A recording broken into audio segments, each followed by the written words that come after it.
Good afternoon, ladies and, of course, gentlemen. It's a real pleasure to be here today. And I would really like to thank Franchise India for inviting me over here to speak on this subject. Yeah, I think I love the subject. Yeah, and it's really wonderful to see you all. So first, let me start off with as we all know, I'm Blossom Kochhar, and I'm going to tell you all a little thing of what happens when people ask me, did you get your name? Because I am into aromatherapy, and I'm asked always, did you get your name? Because when you started your aromatherapy, or was it a name that was before? I would like to tell you that I, of course, I was born to parents who were coffee planters, and they have to wait for the blossom, for the coffee. And that is how I got my name when got the name of Blossom. And little knowing that this name would go through and get me into aromatherapy and beauty so that I could, go through with it. Yeah.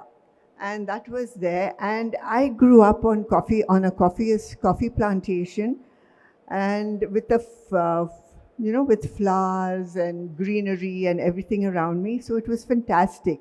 And when I studied in the Nilgiris, and there again, there was a whole lot of, you know, flowers, herbs, essential oils.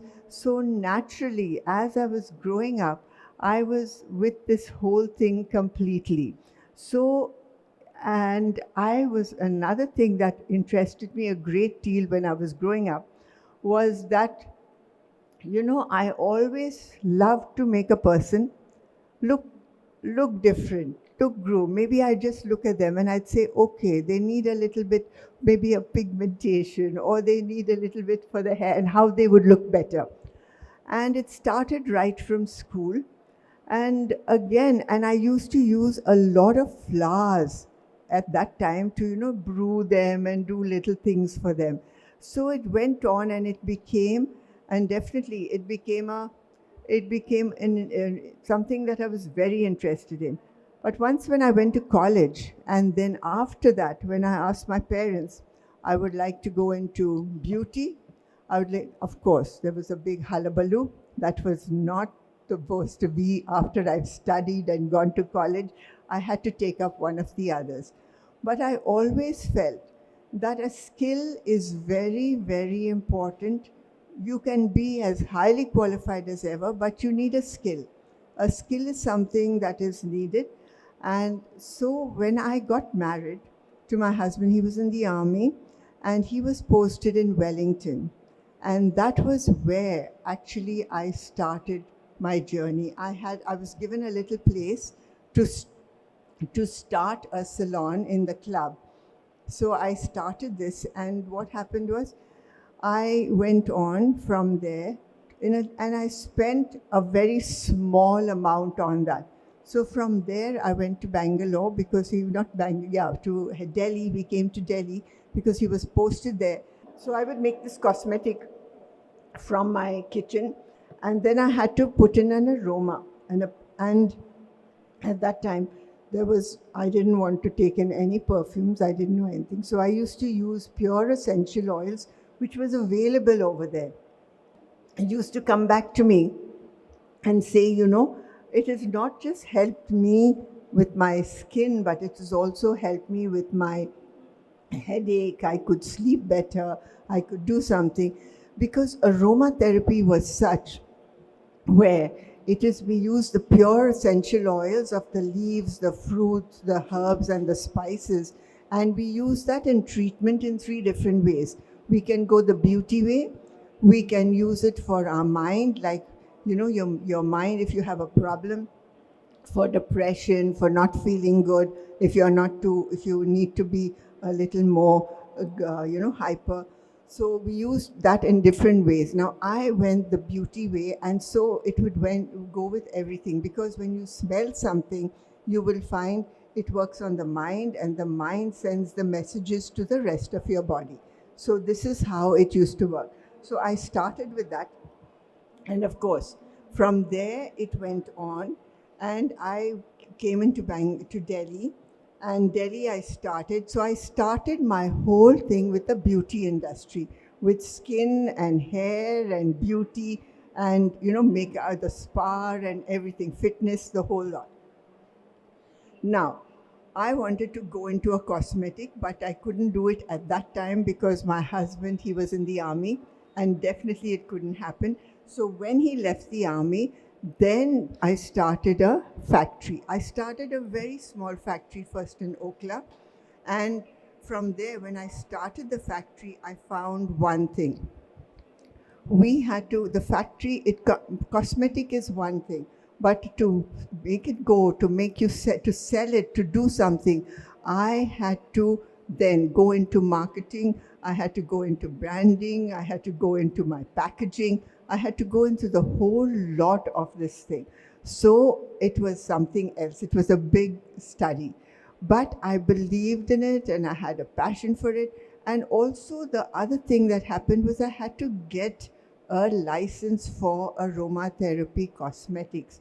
So for that, I had to keep on going and convince people about that aromatherapy.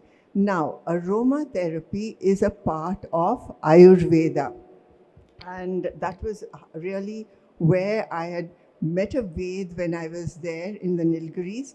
And he had taught me everything about, Ayurvedic aromatherapy.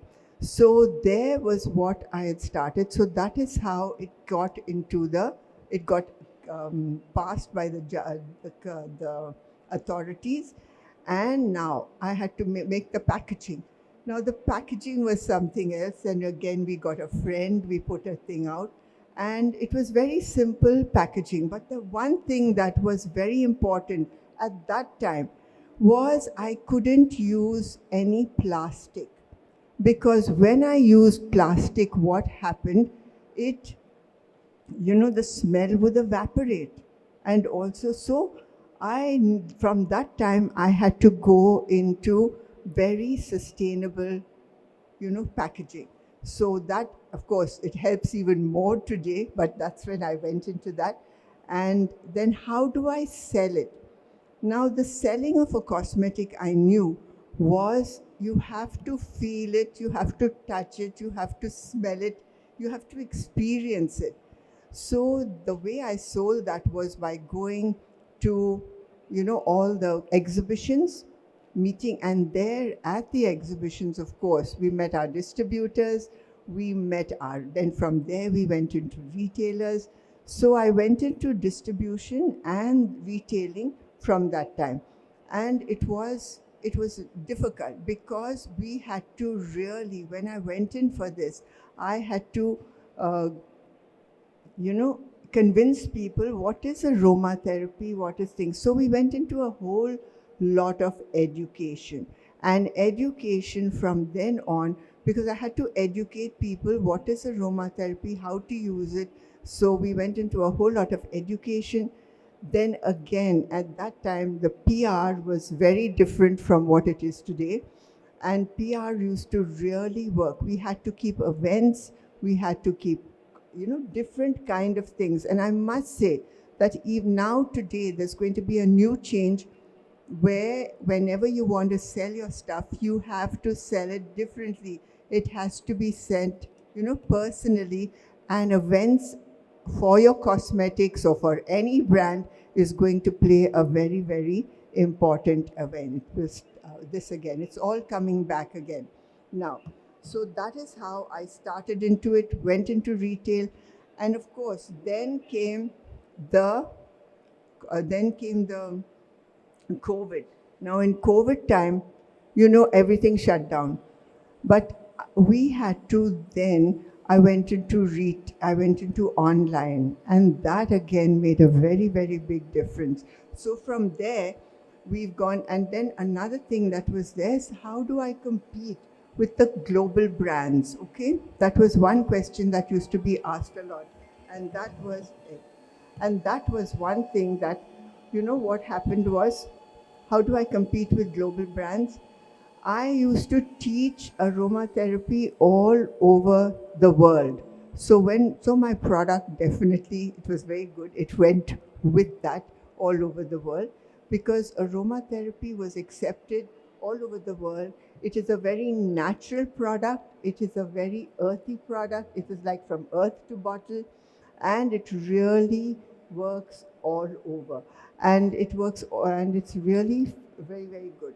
Now competing, so I had no problem to compete with that. And again, my consumer. Now, my consumer was the most important. And this is something I'd like to tell anyone who starts up. A consumer is something, if you're making something, make it for someone, make it for somebody, make it for people who you can help. That means they can be helped with that. So with this cosmetic, with the beauty, with everything, the main passion for me was making people look beautiful, not beautiful, giving them that confidence, making them look good, making them feel better. Now, that was one thing that went into that. And of course, sustainability at that time also was very important. And this is how the product went on. From the product, we went into tea rooms because they needed to get pampered. So from there, tea rooms we went into. Then from there, we went into, of course, salons were there. So now, of course, the product is all over. And the one thing I would like to tell anyone who's going into a startup, you must take a risk. Risk is something that is very important. I took a risk when I went into this because I didn't know whether aromatherapy would go or not. But it is gone and it is doing well. And it's really a wonderful cosmetic and everything else. And of course, we sell a lot through the beauticians, because since I myself was in the beauty business, so we went into the beauticians and sold a whole lot of these cosmetics. And of course, another thing is, we went, and when there was COVID, I went into Cambridge. I knew I had to do, couldn't just rely on what I was. I did my Cambridge, because education all the time is the most important thing for anybody. Firstly, educating to get into your skill. What you have to know your skill. Don't rely on others who are going to help you. No, you have to know your skill. So education is important, and continuous education. Of course, everything is changing. Like you can see right now, there is a big change already there and coming, and it's going to go on. And at COVID time, the same thing happened. The best thing there was to study. I did my Cambridge on how to go to. At that time, I did digital. I was a digital creator. And then I also studied the AI and machine therapy at that time, so that when it comes through, it can really work. And I advise everybody who are starting up, go into education at a constant level. Every year, take a different kind of course, because maybe at one time one thing goes, but at another time you should have something that you can also put in and go together. So risks is something I really recommend. Education, passion. If you have passion for whatever you are doing, you are going to find that you can go ahead, and if you can't reach it this way, you will reach it the other way, because passion is something that's really going to get you. The other thing is, don't just go on and on. You have to take care of yourself. You have to do an exercise, you have to eat properly. Don't just think I have to go on, because yes, at the beginning it's difficult, but take care of yourself. Look your product, look everything that you have to do. This is something I really give. And grooming is a very, very important aspect for this. Okay? And of course, and another one that I went through was thinking about things. When I finish my day, I would just think about it. What did I do in this day? Having a retrospective. What happened to you? How could you do something better? So, this thing has to help you to grow your business. You have to grow not just your business, you have to grow with your business, which is very important. If you don't grow with your business, it'll either overtake you one day or you will be down one day. So you have to grow with your business. You have to, and the thing that helped me, I must tell everyone straight away, is every day in the morning and at night saying a thank you. This is a very simple thing for whatever you have faced right through the day. Thank you. Give yourself 3 thank yous. Follow a journal, write it down. 3 thank yous. This is what I did. And believe you me, it keeps your mind positive, because you have to have this positive mind. If you don't have a positive mind when you're starting up, you will suddenly find a crisis and it's going to take you down. Please keep your mind positive. And one way to do that is having a journal and having a gratitude journal. This has helped a great deal. And now, when I work and when anybody works, I always advise them this one thing. Every hour you need to get up from your chair. You cannot just sit. You need that, that movement in you. Get up, walk anywhere, go to the other place, go around the table, meet anyone in your office. And what have you got to do? Smile. You have to smile. This is something that really gets you. So meet the person, get up from your chair, smile, smile. And there are times when people say, I don't find anyone to smile. Smile at yourself. That is really going to get you going, because you're going to be lifted up. You're going to be positive. Drink water. This is something we all get. I can see so many this on the table. I don't know how many have drunk quite a lot of it. You need to drink water on a regular basis because your health has to be there. So drink water, walk a little, smile, and you're going to be fine again. Sit down again and everything is going to be okay. So this is something you'll have to follow. And all startups, I must say one thing, go ahead and, of course, follow these lines, go ahead, have faith in yourself, and you're really going to go through everything. Okay? Thank you.